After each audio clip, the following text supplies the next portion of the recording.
শুভ সকাল বন্ধুরা। তো আজকে আমি বানাবো এই যে ফুলকপি দিয়ে হাঁসের ডিম, নতুন আলু দিয়ে একদম গামাখা ঝোল বানাবো। এখানে তেজপাতা, শুকনো লঙ্কা দিয়ে দিয়েছি, একটু জিরের ফোড়ন দিয়ে দিয়েছি। এবার এখানে টমেটোটা পেঁয়াজটা একেবারে দিয়ে দেবো।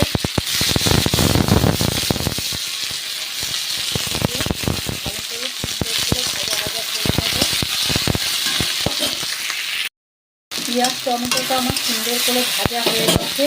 এবার এর মধ্যে আমি আদা রসুন কাঁচা লঙ্কা পেস্ট দিয়ে দেবো। পেস্টটা নুনটা আমি দিইনি এখনো, পরিমাণ মতো নুন দিয়ে দেবো। অল্প একটু লঙ্কার গুঁড়ো দিয়ে দেবো, একটু ধনে জিরের গুঁড়ো দিয়ে দেবো, আর অল্প একটু চিনি দেবো। দিয়ে কিন্তু আমি কপিগুলোও দিয়ে দেবো,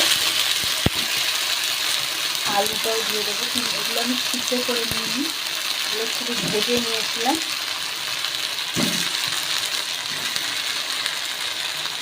নিয়ে ভালো করে কষিয়ে নেব।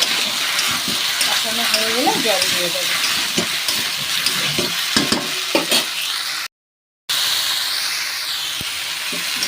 কষানোটা আমার বেশ হয়ে এসছে। হলুদটা আমি পরেই দিয়েছি একটু। কষানো আমার হয়ে গেছে। এবার এর মধ্যে আমি একটু মটরশুঁটি দিয়ে দেবো। দিয়ে এইবার আমি জল দিয়ে দেবো।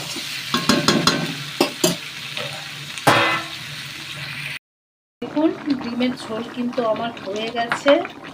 এবার আমি একটু গরম মশলা দিয়ে দেব, অল্প সামান্য, আর উপর থেকে একটু ধনে পাতা দিয়ে নাড়াচাড়া করে নামিয়ে নেব। ফুলকপি দিয়ে নতুন আলু দিয়ে ডিমের ঝোল একদম হয়ে গেছে। আমার হাঁসের ডিম ফুলকপি আলু দিয়ে হয়ে গেছে। তো শীতের দিনে খেতে ভালো লাগে, তো আপনারাও একবার এইভাবে বানিয়ে খেয়ে দেখতে পারেন, খারাপ লাগবে না, ভালোই লাগবে। তো চলুন, পরের ভিডিওতে আবার দেখা হবে।